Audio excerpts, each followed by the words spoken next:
사순절이 시작되었습니다. 지난 수요일 저녁에 죄의 수요일 또는 회개의 수요일이라고 하는 특별한 예배를 우리가 함께 드렸고 그리고 그날부터 사순절이 시작되었습니다.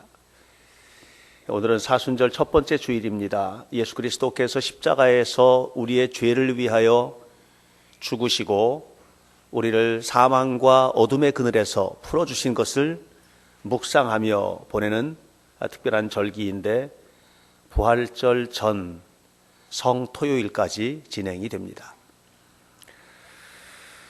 사순절의 순례가 거룩한 순례의 여정이 되시기를 축복합니다. 사순절 기간 동안에 여러분 경거망동하는 행동을 하거나 또는 언어 생활, 또 삶의 태도들 이런 부분들을 정갈하게 하시고 정말 하나님께서 기뻐하시는 일을 위하여 묵상하고 기도하면서 사순절 기간을 잘 보내시기를 축복합니다. 변화의 기회로 삼으시라는 얘기예요. 오늘은 이 사순절 기간 동안 우리가 어떤 믿음의 행진을 이 순례 과정을 거쳐가야 될지에 대한 이야기들을 함께 나누고 싶습니다. 지금은 하지 않는 프로그램인데 저희 교회에서 오래전에 했던 아주 인상적인 행사 가운데 하나가 저 산골이나 산촌이나 또는 농촌이나 어촌 지역에 살고 있는 이 도시를 서울 지역에 있는 도시를 경험하지 못한 이런 친구들을 초청해서 2박 3일 동안 우리 교회 성도들 집에서 홈스테이 하고 또 둘째 날 밤에는 성우리조트를 빌려서 함께 프로그램도 진행하고 또 하는 이런 행사를 여러 해 동안 진행을 했었습니다.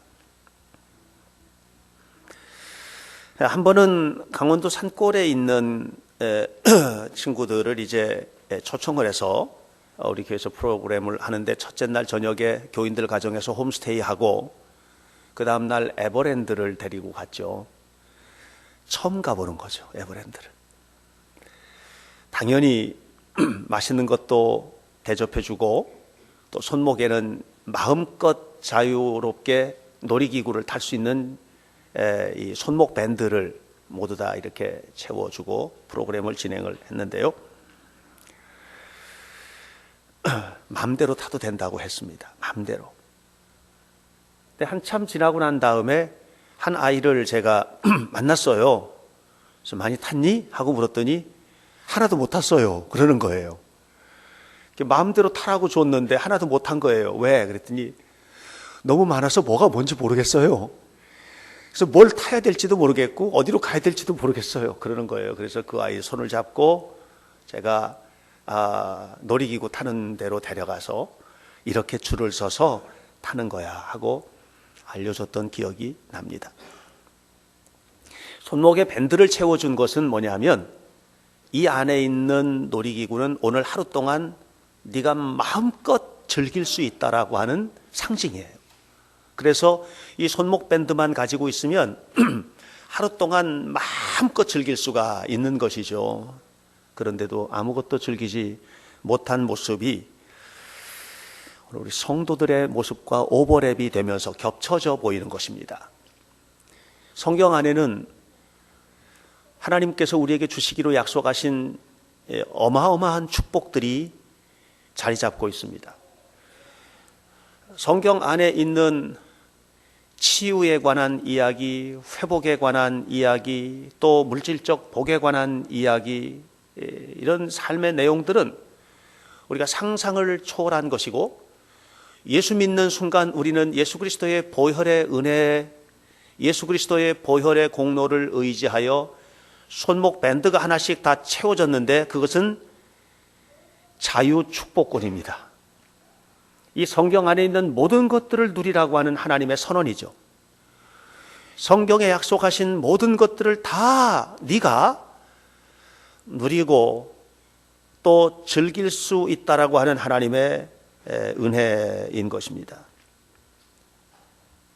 그런데 안타깝게도 많은 성도들이 이걸 못 누리고 사는 거예요.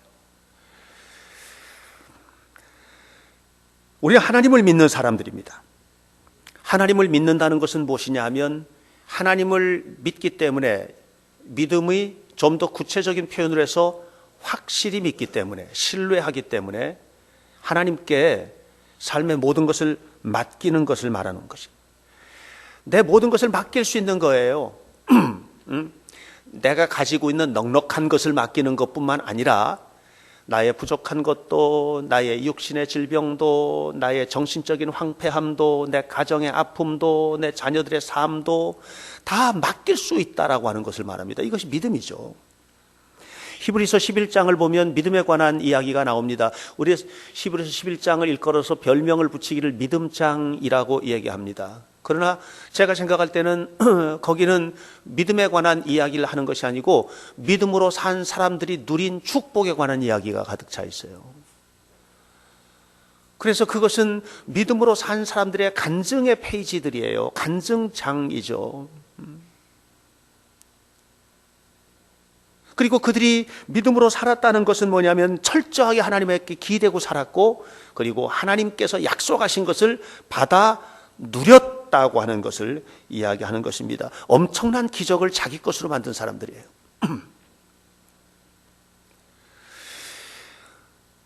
저는 가끔 우리 성도들이 은혜 받았다는 얘기를 하는 소리를 듣습니다.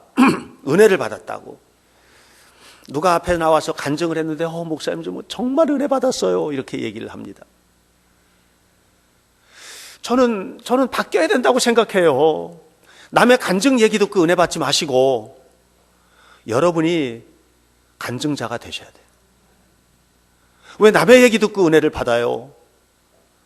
여러분이 그 은혜의 중심에 서시고 그 간증의 고백자들이 되셔야죠. 내가 치유된 얘기, 내가 회복된 얘기, 내가 승리한 이야기, 내가 복받은 이야기, 하나님 앞에 내가 살아서 하나님께서 내게, 내 가슴에, 내 삶에, 내 가정에 주신 하나님의 놀라운 것들을 마치 히브리서 11장의 사람들과 같이 이야기하는 이야기, 거기서 내가 은혜를 받아야 되는 거예요. 남의 이야기 듣고 은혜 받지 마시고. 그러려면 히브리서 11장의 사람들처럼 사셔야 돼요. 그 사람들은 어떻게 살았나요? 그냥 하나님 말씀대로 산 거예요. 제멋대로 안 살았어요. 자기 멋대로 행동하지 않았어요. 제멋대로 안 했어요. 제멋대로 믿지 않았어요. 자기 생각대로 하지 않았어요. 말씀대로 믿었어요. 그리고 매우 특징적인 것 중에 하나는 뭐냐면은 말씀대로 믿는데 그냥 믿은 거예요. 머릿속으로 판단하고 계산해서 거기서부터 뭔가 행동이 나온 것이 아니에요. 그냥 단순하게 하라는 대로 했어요. 저는 이번 사순절에 이 믿음이 여러분들에게 회복되기를 바랍니다. 예. 그래서 오늘 요한 1서에 있는 말씀처럼 세상을 이기는 승리는 무엇이냐? 세상에서 이기는 승리, 세상을 이기는 위대한 승리는 무엇이냐? 내 삶에 다가온 모든 어려움과 난관을 극복한 승리는 무엇이냐? 우리의 믿음이니라. 이 믿음을 하나님 앞에 가지고 살아가게 되기를 바라요. 성경에는 이런 이야기들이 너무 많아요. 성경에는 이런 이야기들이 너무나 가득 차 있어요. 어리석게도 너무 쉬운 문제임에도 불구하고 그대로 살지 못해서 하나님의 약속을 받지 못하고 멸망의 자녀가 된 이야기들도 너무나도 많아요. 저는 여러분들이 승리하는 주인공들이 되시기를 축복합니다. 오늘 성경 마태복음 본문을 보면 예수님 제자 베드로가 물 위로 걸어가는 장면이 기록되어 있어요. 인간은 물 위를 걸을 수 있는 존재가 아니에요. 그런데 물 위를 걸었기 때문에 기적이에요. 놀라운 일이죠. 여러분, 우리 가운데 어느 한 사람도 물 위를 걸을 수 있는 존재가 아니에요. 근데 베드로가 물 위를 걸어간 거예요. 어떻게 걸었을까요? 풍랑치는 바다로 예수님이 걸어오시는 장면을 봤어요. 베드로가. 누구십니까? 나다. 예수님이시란 말입니까? 그러면 주님, 나도 주님처럼 걸어갈 수 있게 해주세요. 그때 주님께서 말씀하셨습니다. 오라, 29절에 오라 하시니. 그러니까 그냥 간 거예요. 얼마나 단순해요. 다른 말로 하면 이건 무식한 행동이죠. 자기가 누군지도 모르고 인간 존재가 어떤 존재인지도 모르고 오라 한다고 그물 속으로 뛰어들어요. 그런데 오라 하니까 갔어요. 아주 단순해요. 하라는 대로 한 거예요. 그랬더니 물 위를 걸어갈 수 있게 된 거예요. 물 위에 딱 서서 베드로가 깨달은 게 뭘까요? 물 위에 서서 깨달은 거. 아, 믿음이면 다 되는구나. 이걸 깨달으면 참 좋은데, 물 위에 서자마자 베드로가 깨달은 것은 나는 물 위를 걸어갈 수 있는 존재가 아닌데 생각이 복잡해졌죠? 내가 정신 나갔어. 파도는 쳐오지. 마음은 두렵고요. 생각이 복잡해지면서 그가 그 복잡한 생각 속에 빠집니다. 물 속에 빠져버리는 거예요. 여러분, 말씀대로 믿어야 돼요. 하나님께서 하라고 하시면 그 행동을 하는 것이 축복이에요. 하나님 말씀대로 순종하고 말씀대로 나아가면 우리는 기적의 주인공이 될 줄로 믿습니다. 마태복음 9장 20절 이하를 보면 12해 동안 혈루증으로 앓던 여인에 관한 이야기 나오잖아요. 12해 동안 혈루증으로 앓던 여자예요. 성경은 뭐라고 얘기하느냐면 모든 재산을 이 병 고치는데 다 낭비했다고 그랬어요. 모든 의원들을 찾아다녔지만 결단코 해결 보지 못했다고 성경은 이야기를 하고 있어요. 그런데 예수님에 대한 소식 들었고, 예수님은 놀라운 분이라는 얘기 들었고, 그리고 난 다음에 이 여자가 마음속에 생각하기를 예수님 옷자락을 좀 지나갈 때 만져야 되겠다. 옷자락을 만지면, 옷자락이라도 스치면 내 병이 나을 것이다. 이렇게 생각하고 가서 옷자락 만졌어요. 그리고 나왔어요. 얼마나 단순해요. 하나님의 역사가 이루어지는 현장은 복잡한 계산 방식이 있는 곳이 아니에요. 너무나 복잡해서 전자계산기로 돌려야만 나오는 그런 계산이 아니에요. 너무나 단순하기 때문에 우리가 하지 못해요. 그것은 그냥 믿기만 하면 되는 거죠. 우리가 잘 아는 대로 여호수아서 6장을 여리고성 침공작전이 펼쳐지는 페이지입니다. 여리고성을 침공해 갈 때 그 강력한 여리고성을 바라보면서 이스라엘 백성들은 저 성을 어떻게 저걸 무너뜨릴까 고민했죠. 그러나 하나님께서 가르쳐 주셨어요. 여리고성을 돌아라.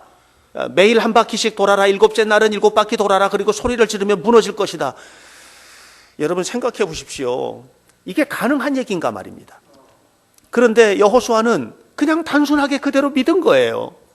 그리고 매일마다 성을 도는데 여호수아가 금지시킨 금지 명령이 있었어요. 그건 뭐냐면 말하지 말고 돌아라. 말하지 말고 돌아라. 말하는 순간부터 계산이 나오게 되고, 말하는 순간부터 토론이 되고, 말하는 순간부터 하나님의 말씀보다 내 생각과 내 판단과 내 생각, 내 것, 이것들이 나오니까 금지시켰어요. 그리고 말씀대로 여리고는 무너진 겁니다. 사랑하는 여러분, 오늘 우리가 살고 있는 시대가 참 살기가 어렵다고 하잖아요. 너무나 살기가 어려운 시대예요. 조금 전에 기도한 권사님이 그런 기도도 했지만, 가정이 무너지는데 왜 무너지는가요? 너무 살기가 어려워요. 삶이 힘들어요. 작년 한 해 동안에 대한민국 땅에서 자살한 사람들의 수가요, 이루 헤아릴 수가 없어요. 7만 몇천 명이라고 그래요. 여러분, 오늘 우리가 너무 힘든 시대를 살고 있어요. 근데 이게 교회 밖의 문제만이 아니고 교회 안에 있는 사람들도 동일한 이런 부담감과 문제를 가지고 살고 있어요. 교회는 다니고 있지만 여전히 근심하고 있고, 교회는 다니고 있지만 여전히 나에게 오는 수많은 어떤 문제들 때문에 강력한 프레스를 받고 있어요. 이 억압, 이 아픔, 이 가슴 무너지는 일들, 이런 일들을 어떻게 해결해야 될까? 신명기 28장은 엄청난 축복이 우리에게 약속된 장입니다. 엄청난 축복이 약속되어 있어요. 신명기 28장 안에. 근데 그 신명기 28장 안에 있는 어마어마한 축복들을 푸는 열쇠는 딱 한 줄이에요. 이렇게 말하고 있어요. 네가 네 하나님 여호와의 말씀을 듣고 내가 오늘 너에게 명령하는 그 모든 명령을 지켜 행하면 켜켜이 복을 받으리라. 이 얘기하는 거예요. 날마다 복된 삶을 살게 되리라. 네 삶 속에 하나님의 영광을 보게 되리라고 하는 그런 얘기를 하고 있는 것입니다. 근데 오늘 우리가 이 사실을 다 알고 있지만 믿지 않고 있고, 믿지 않는다는 얘기는 내가 믿습니다라는 말을 안 한다는 얘기가 아니고 행동하지 않는다는 얘기예요. 행동하지 않는 건 믿지 않는 거예요.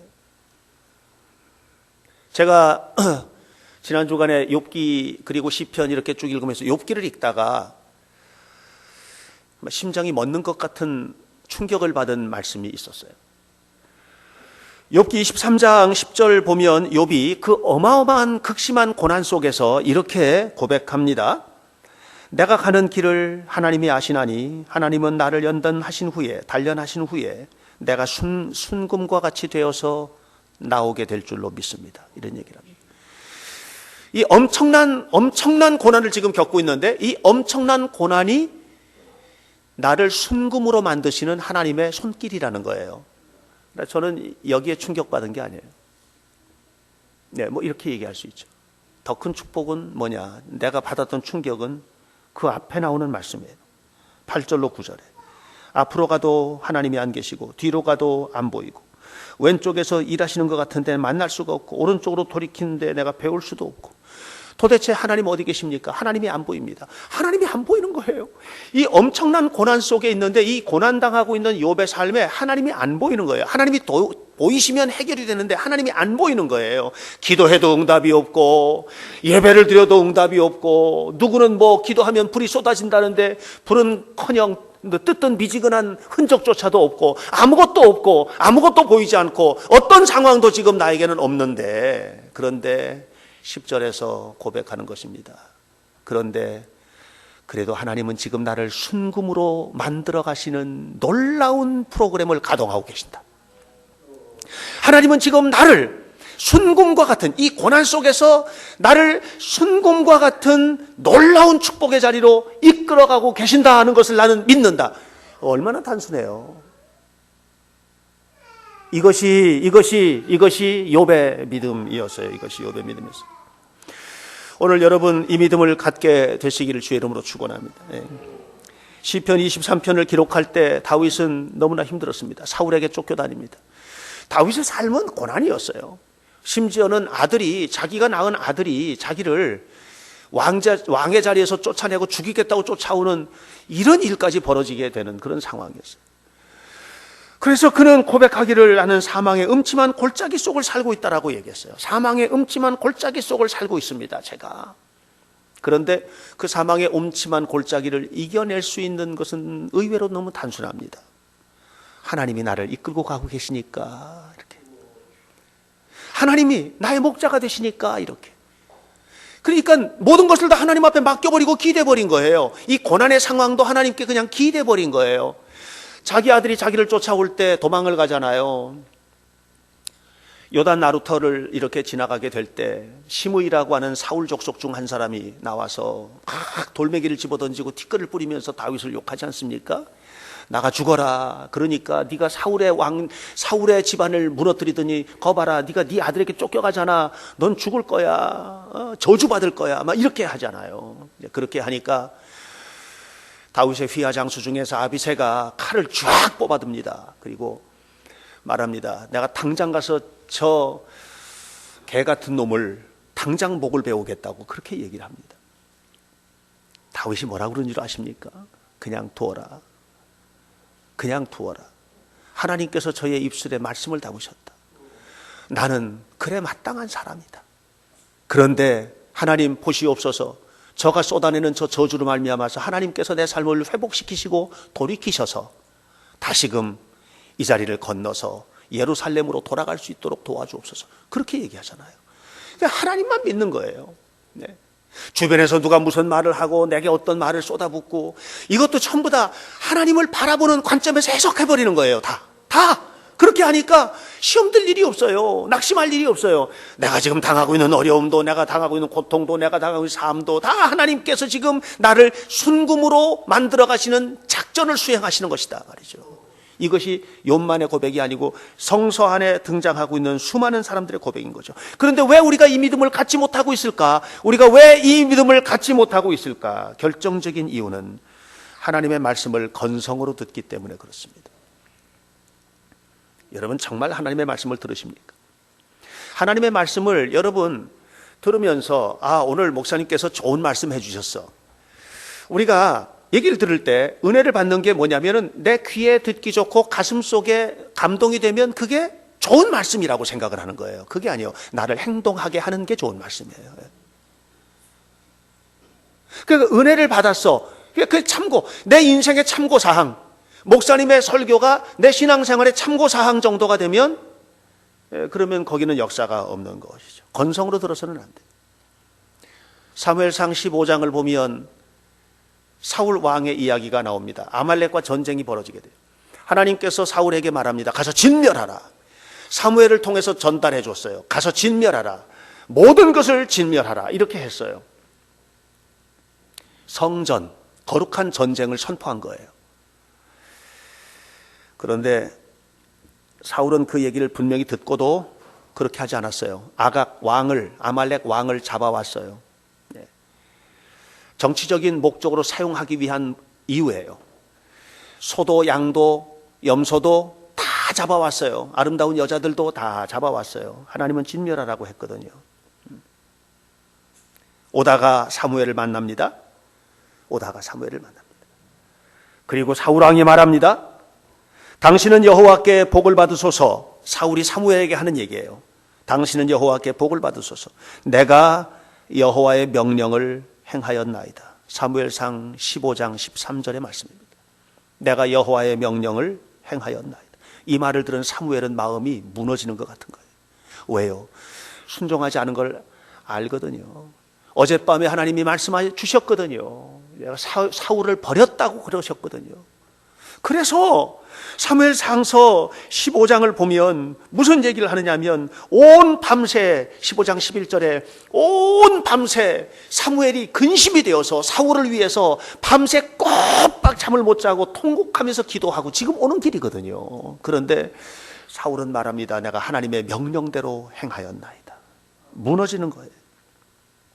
그래서 사울에게 말합니다. 내 귀에 들려오는 이 양의 소리는 도대체 무슨 소리입니까? 내 귀에 들려오는 이 소의 소리는 도대체 무슨 소리입니까? 그리고 또 19절에 말합니다. 어찌하여 왕은 하나님의 목소리를 청종하지 아니하고 탈취하기에 급급하여 세상의 것을 움켜쥐기 위해서 하나님의 말씀을 버리고 그렇게 하셨습니까? 하고 이야기를 했습니다. 그리고서는 이렇게 말했습니다. 하나님께서 악하게 여기시는 것을 왕이 행하였나이다 라고 말했습니다. 그럼 깨달아야죠. 근데 그렇게 말 끝나자마자 사울이 받아가지고 사울 왕이 말합니다. 사무엘상 15장 20절에서 나는 실로 여호와의 목소리를 청종하였나이다. 얼마나 착각입니까? 여러분 오늘 우리가 이런 식의 착각 속에서 신앙생활을 하고 있지는 않은지, 하나님의 말씀대로 살고 있지도 않으면서 하나님의 말씀대로 사는 것처럼 착각하고 있는 것은 아닌지, 정말 내 마음의 중심을, 내 심장을 빼어 하나님 앞에 내놓는 거룩한 결단을 하는 것 아니고 그냥 신앙생활 흉내만 내고 헌신의 흉내만 내고 이렇게 살면서도 내 모든 것을 하나님 앞에 드리는 것처럼 착각하고 있는 것은 아닌지. 오늘 사랑하는 여러분, 깨달으시기를 바랍니다. 하나님은 진짜로 이 땅에 오셨어요. 하나님은 진실로 십자가에서 죽으셨어요. 죽는 채하고 살아난 게 아니에요. 하나님은 우리를 위해서 모든 것 주셨어요. 이제 우리 차례입니다. 내가 하나님 앞에 어떻게 살 것인가? 내가 어떻게 하나님께서 사랑하는 가정을 세울 것인가? 하나님께 사랑하는 이 교회를 어떻게 세울 것인가? 내 삶을 어떻게 하나님 앞에 드릴 것인가? 우리가 어떻게 헌신할 것인가? 내 삶의 모든 것들을 하나님 앞에 어떻게 거룩하게 구별하여 드릴 것인가? 이걸 모르면 망하는 겁니다.